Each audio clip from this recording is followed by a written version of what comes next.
Hey everybody in YouTube land, check this out. I just started looking at the T-tops and stuff, cleaning it up. I just got this on the trade. 1976 Corvette Stingray. She's dirty. You can see where the guy I got it off of started cleaning it up. John, look at this.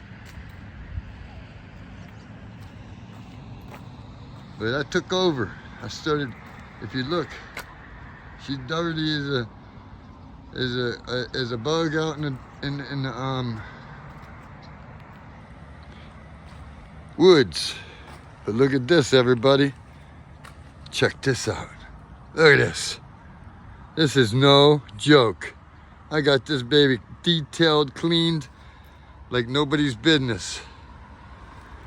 All the gauges, everything. The dash. Please like, share, and subscribe if you like what you see. Look at this. Now, today wasn't the day to wash it because I got to get her in the garage. And I got to pull the other one out to get her in the garage. But please like, share, and subscribe if you like what you see.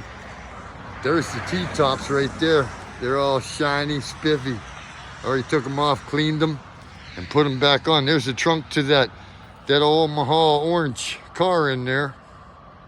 Till next time, please like, share, and subscribe. Have a blessed day. And God bless the pro you need to know.